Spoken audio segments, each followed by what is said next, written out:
3 powerful vibrations that signal you're a dark chosen one. There comes a moment in your life, not loudly, not with fireworks, but with an eerie stillness, when you begin to suspect that your path isn't like everyone else's. You can't explain it, but you feel it in your bones. You walk into rooms and feel energies no one else senses. You wake up with heaviness that doesn't belong to you. You see through people with unnatural clarity. And at first, you think something's wrong with you. Maybe you're too sensitive. Maybe you're cursed. Maybe you're broken. But what if all of that has been the signal? What if the very things that made you feel like an outsider are actually evidence that you're being prepared for something far greater, something darker, deeper, and more sacred than the world wants to admit? We've been trained to see darkness as evil, and to fear it, to run from it. But real darkness, the sacred kind, is not what destroys. It's what awakens. It's the realm of the soul before it's been sanitized by society. And those who are called to it, they don't fit into the lightworker mold. They don't glow. They burn. They don't preach peace. They carry truth like a blade. And the truth doesn't always feel like love, it feels like fire. If you've been drawn to this message, it's not by accident. You're being summoned, and that summons doesn't come through angel numbers and butterflies. It comes through 3 powerful vibrations that begin to take over your life. These vibrations aren't affirmations. They're frequencies, they're codes, and once they activate, there's no going back.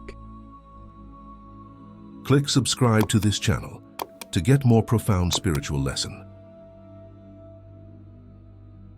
The first vibration is the frequency of isolation, but not the kind most people understand. This isn't loneliness. This is separation, a divine severing. One moment, you're surrounded by people, and the next, you can't relate to anyone. Friends fade. Family feels foreign. You begin to feel like you're floating above your life, watching it from the outside in. And it's not depression, it's initiation.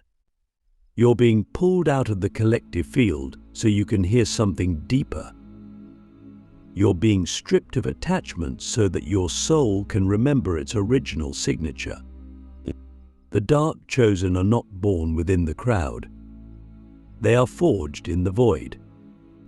This isolation isn't punishment, it's protection. It's the universe pulling you into a pocket of silence so you can begin to hear the ancient voice inside you. The one that doesn't speak in words, but in instinct. The one that doesn't beg for permission, but knows. And once you start hearing that voice, everything changes. You stop relying on external validation. You stop chasing meaning. You begin to feel your own presence in a way that terrifies and empowers you. Let me ask you something that may cut deep. When was the last time you truly sat in your own silence, not to heal, not to fix, but to listen? And what did that silence reveal about who you really are? The second vibration is the frequency of disruption, and not chaos for the sake of pain, but disruption as a form of divine rebellion. Things begin falling apart, but not randomly. Your job, your relationships, your sense of direction, they start to unravel. And you're tempted to panic. But if you can step back far enough, you'll see a pattern. The things that are dying are the exact things that kept you small. The exact structures that upheld your illusion of identity. The dark chosen are not allowed to build on foundations that aren't true. So the universe, in its brutal grace, tears them down. This is where most people break. They think they're being punished. But you're not here to be comfortable. You're here to become. And becoming isn't pretty. It's violent. It's surgical. It's sacred. Disruption is how the soul sheds its mask. And when you stop clinging to the pieces, a deeper intelligence begins to rise. You start seeing through the fabric of reality. Your intuition sharpens. You begin to sense what others miss. You feel timelines. You hear frequencies in silence. You become a living antenna. And you realize that the destruction wasn't random. It was a calling. The third vibration is the frequency of shadow integration. This is the most misunderstood and the most feared. It begins when you stop demonizing your darkness, when you stop trying to heal your anger, your lust, your rage, and you begin to listen to them instead. You realize that your shadow isn't your enemy, it's your power. It's the part of you that remembers who you were before the world told you who to be. The dark chosen don't run from their shadow. They merge with it. They wear it like armor. They speak from it like a throne. You stop trying to be good. You start trying to be whole. You stop spiritual bypassing and start spiritual embodiment. You realize that every wound is not a weakness, but a weapon when alchemized. But you're no longer interested in being light. You're interested in being true. And truth isn't always beautiful. Sometimes truth is brutal, but it's real. And reality is the realm of the dark chosen. We are not here to escape the world. We are here to remake it, starting with ourselves. So let me ask you something most people are too afraid to face. What parts of yourself have you buried in the name of light? And what would happen if you stopped trying to fix them and started listening to what they've been trying to say? These three vibrations, isolation, disruption, and shadow integration, are not accidents. They are activators.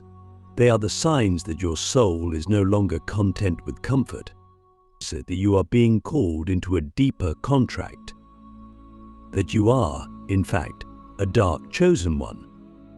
The signal in the void, why isolation is the first proof you were never meant to be normal.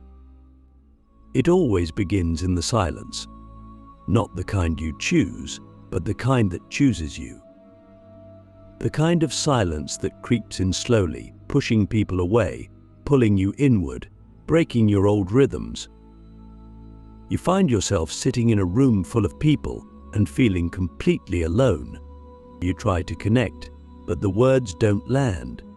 You try to explain what you're experiencing, but they don't understand.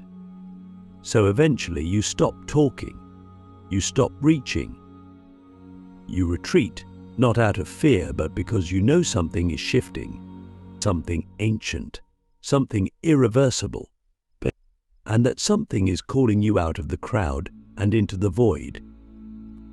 This is the first vibration of a dark, chosen one, isolation, but not just as an emotion, as a frequency, a deliberate detachment from the programming of the collective. You're being unplugged from the matrix not by force, but by resonance. You no longer align with the surface-level conversations, the performative positivity, the shallow spirituality. You're being pulled into a deeper initiation, and that initiation requires silence.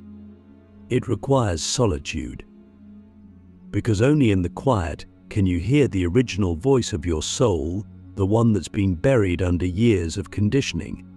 Most people fear this space. They run from it. They fill it with distractions, relationships, noise.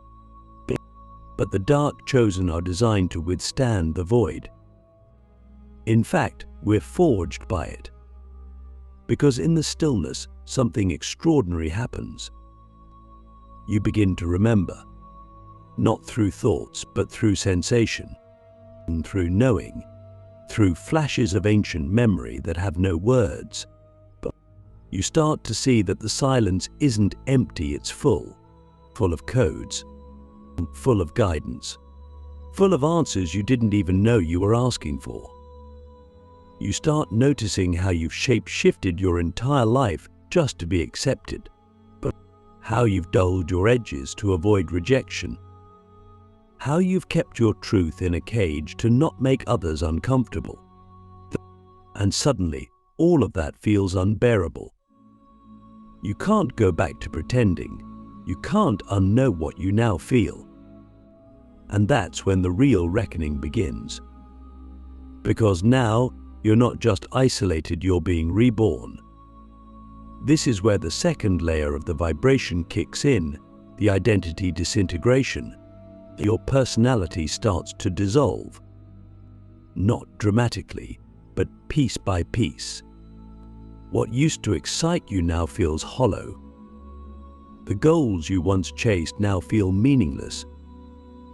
You begin to question everything, your purpose, your beliefs, your relationships, even your name. And this can feel terrifying because we've been taught to anchor our reality in identity.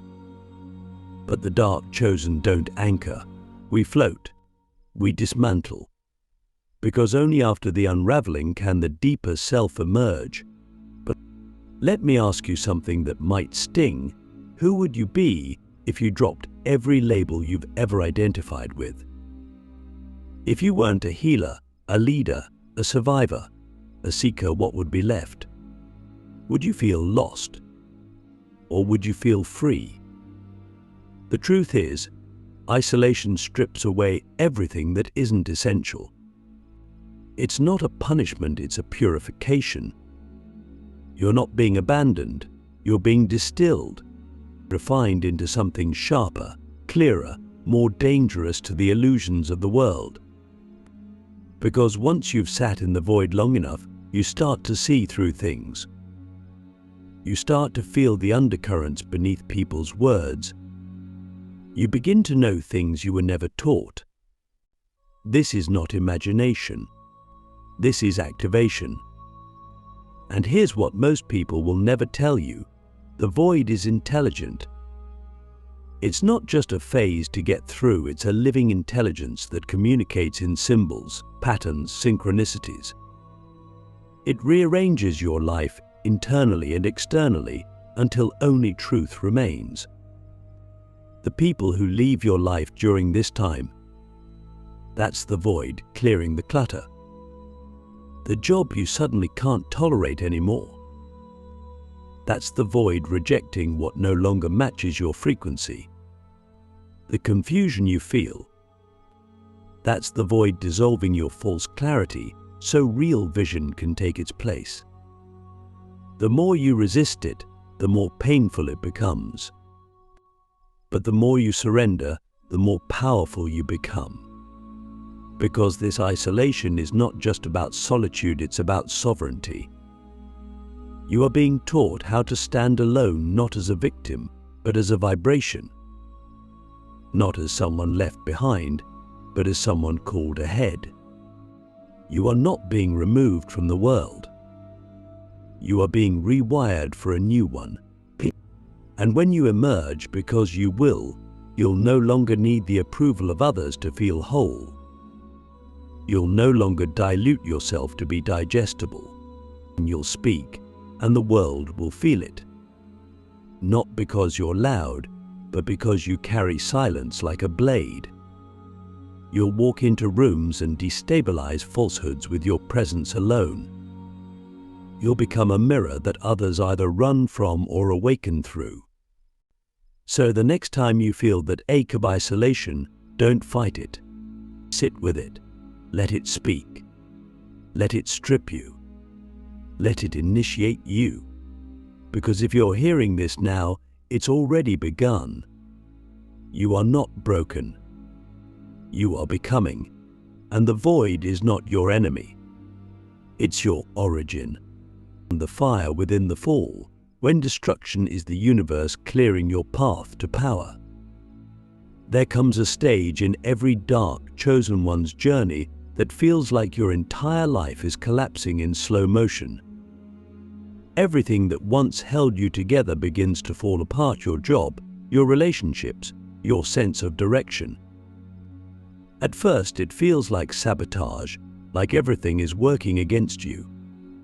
But look deeper. The chaos isn't punishment. The collapse isn't failure. It's surgical. It's precise. It's a spiritual demolition orchestrated by forces far older than your mind can comprehend. And it's happening for you, not to you. You see, the dark chosen are never allowed to build their legacy on false foundations. We're not here to decorate the cage, we're here to burn it down. And that means everything built on illusion, fear, or compromise must go. The universe doesn't ask for permission when it's time to align you. It moves, swiftly, brutally, with love so fierce it looks like destruction. And if you're in this phase right now, good. That's the signal. You're being positioned, you're being cleared. What most people call rock bottom is actually the ground floor of your real power. But to access it, the ego must fall. The masks must crumble. The safety nets must be cut. Because the dark chosen don't rise through comfort, we rise through fire. That fire isn't random, it's sacred. It's the heat that tempers the blade. It's the pressure that creates the diamond. It's the force that makes you unbreakable. But here's what they don't tell you. The fire doesn't just destroy your life, it destroys your version of yourself. The one that settled. The one that feared rejection. The one that played small to be accepted. That version can't come with you. It has to burn. And when you stop clinging to who you thought you were supposed to be, a new self begins to emerge. Not created, revealed. The self that remembers. The one who's not afraid of shadow because it is shadow. The one who doesn't bow to systems but shakes them. Let me ask you something few are willing to confront. What if the things falling apart in your life are not your punishment, but your permission? What if the betrayal was a blessing? What if the job loss was a redirection? What if the breakdown was the initiation your soul secretly prayed for? This is where the second vibration comes alive: disruption. Not random chaos, but soul-level course correction. It feels violent because it's precise. The universe doesn't waste pain. Every ending is coded with instruction. Every collapse is a clearing. Every loss is a recalibration. But only if you stop resisting and listen. Most people panic in the face of destruction. But the dark chosen, we lean in. We listen to the smoke. We read the patterns in the ashes. Because we know when the fire comes, it's not to end us, it's to reveal us.